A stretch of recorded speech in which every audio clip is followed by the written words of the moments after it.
The following video involves alpha phase footage of Zenith, the Last City, that is the intellectual property of Ramen VR.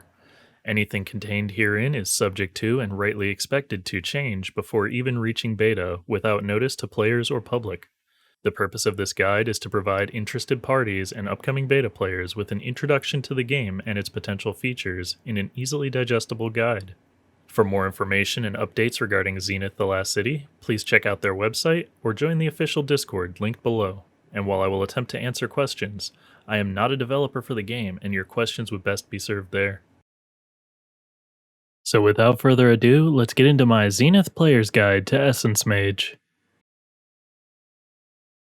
I wonder what this does.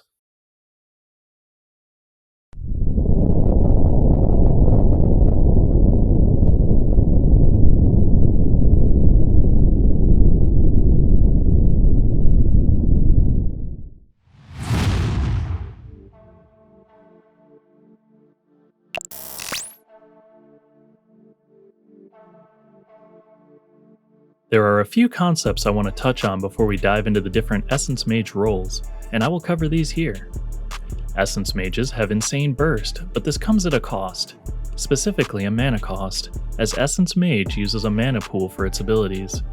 Since only a handful of abilities are 0 mana cost, it is imperative that you manage your mana wisely.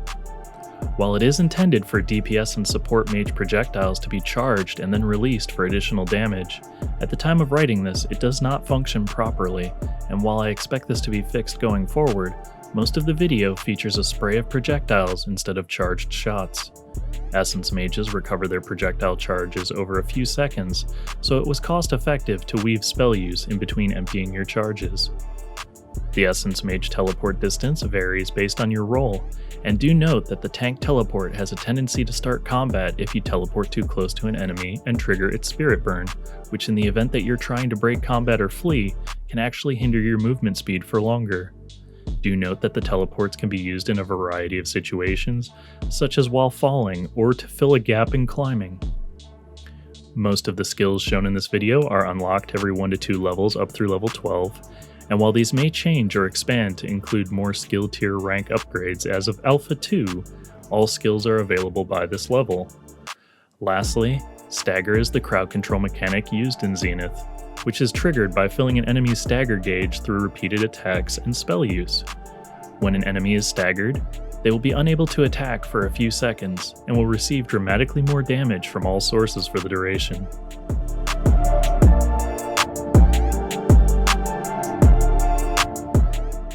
The DPS Essence Mage is the ranged artillery of the party.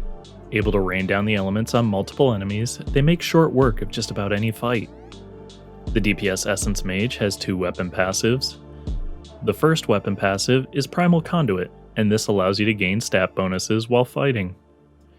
The second weapon passive is Searing Shot, which allows you to shoot projectiles from your launcher, gaining a crit buff on a successful hit. The DPS Essence Mage teleport is Planar Traveler, which allows you to press your B button and aim to teleport to any walkable surface in range. Planar Traveler costs no mana and has a 15-second cooldown.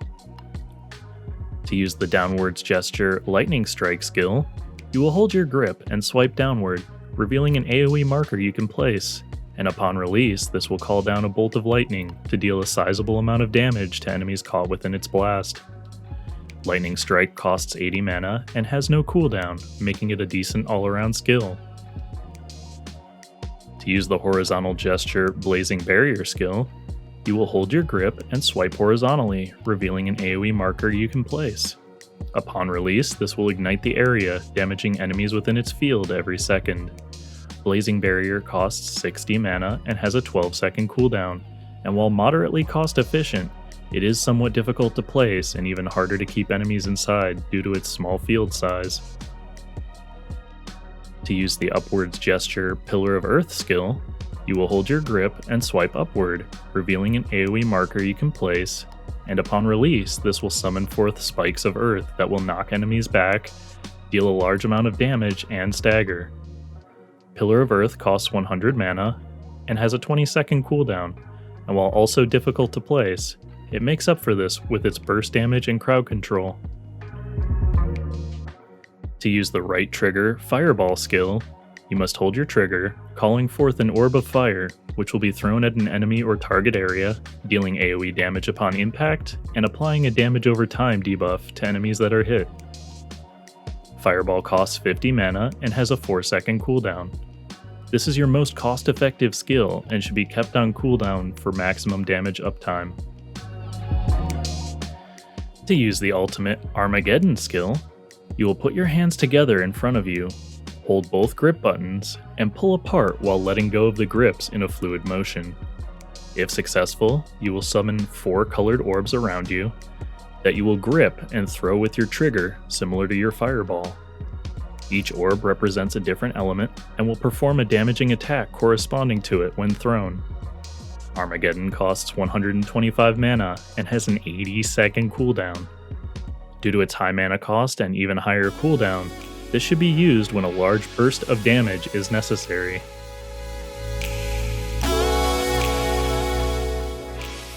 The Tank Essence Mage is a walking war of attrition, able to generate additional enmity, shield against incoming damage, deal high bursts of damage, lifesteal, and crowd control enemies. The only thing standing in the way of a Tank Essence Mage is itself. The Tank Essence Mage passive is Uncontained Rage, which makes your entropic shield larger and allows more use of your launcher based on your current health. The Tank Essence Mage weapon passive is Culling Beam, which allows you to fire a beam of energy from your launcher instead of a projectile, which slowly depletes your charges. Culling Beam does not do damage on hit, but rather every second while applied to an enemy, dealing more damage the longer it is applied.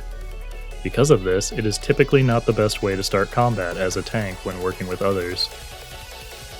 The Tank Essence Mage teleport is Binding Rift, which allows you to press your B button and aim to teleport to any walkable surface in range. Once you teleport, you will apply a Spirit Burn chain to any enemies nearby, dealing damage over time and healing you for a portion of the damage dealt. Binding Rift costs 2 mana and has a 15-second cooldown. To use the downwards gesture Crimson Death skill, you will hold your grip and swipe downward.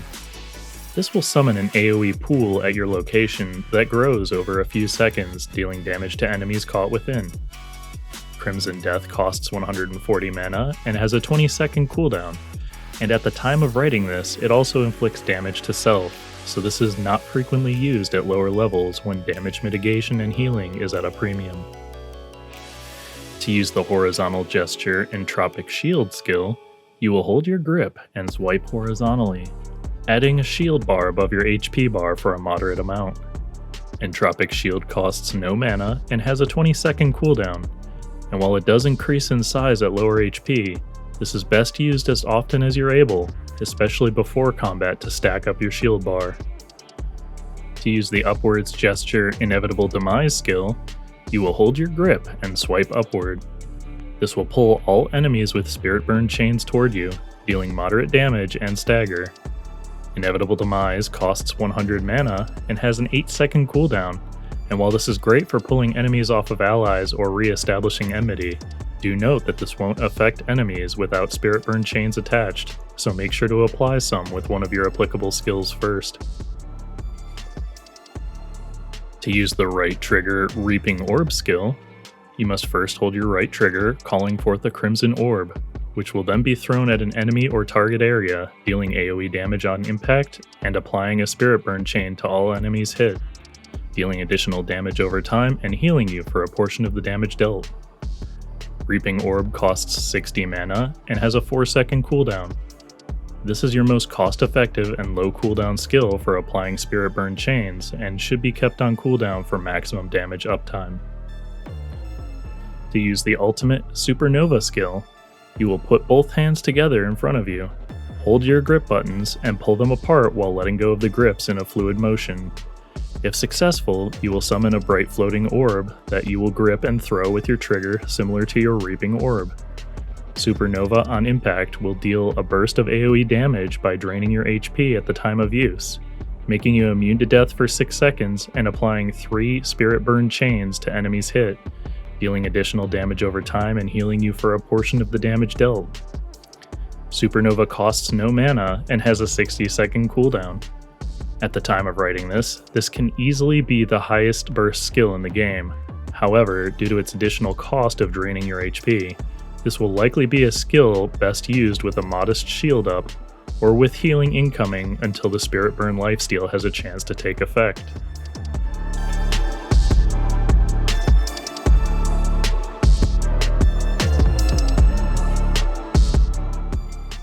The support Essence Mage is able to control time, space, and the elements, comfortable in just about any situation. Through their projectiles and spells, they provide burst healing, damage, debuffs, and stagger for the party. This is probably the safest class and role combo for new players due to their survivability as well as their good single and AoE target damage. The support Essence Mage weapon passive is Ether Spark, which allows you to fire projectiles from your launcher that are capable of hitting 2 targets in their fire path, dealing damage to enemies and healing allies respectively. The support Essence Mage Teleport at this time is just called Teleport Support, which allows you to press your B button and aim to teleport to any walkable surface in range. Teleport Support costs no mana and has an 8-second cooldown. To use the downward gesture Massive Icicle skill, you will hold your grip and swipe downward, revealing an AoE marker you can place, and upon release, this will call down a shard of ice to deal a sizable amount of damage to enemies caught within its blast, while lowering their attack damage. Massive Icicle costs 100 mana and has no cooldown.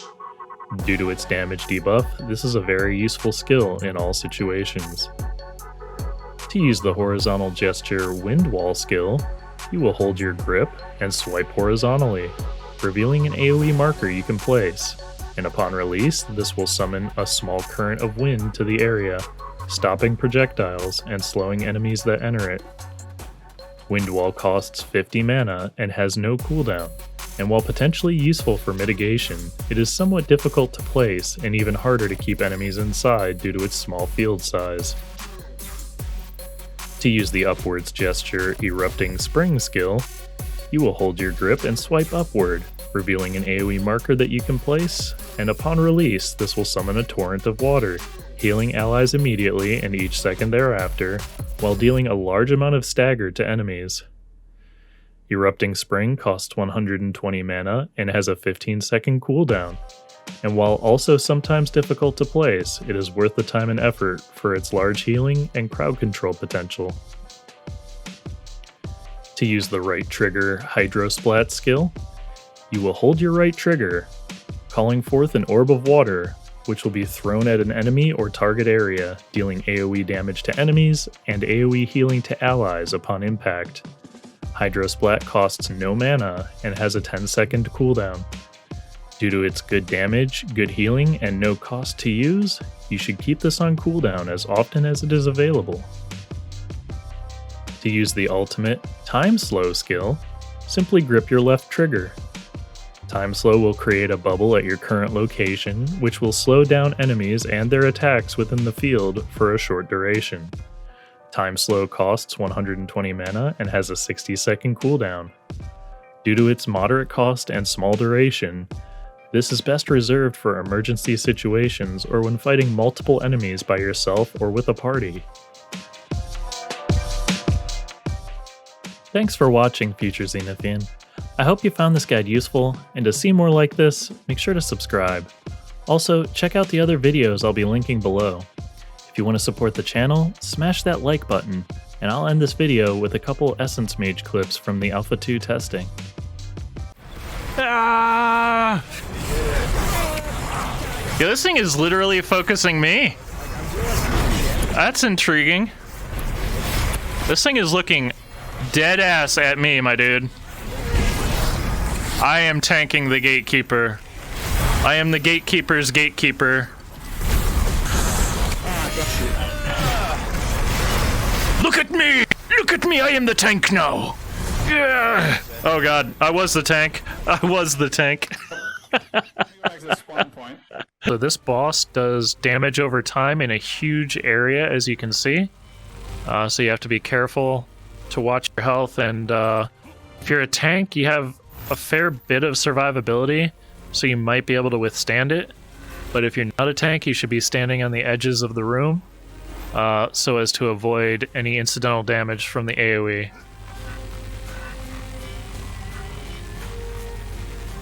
His other attack is a more direct slashing AoE. And then he'll regularly just auto attack like any NPC. After you kill him, you stand a chance of getting a drop. Usually it'll be a rare if you get something, but there has been one instance so far that I've gotten a level 30 epic. So that was pretty cool. So it can drop epics. But yeah.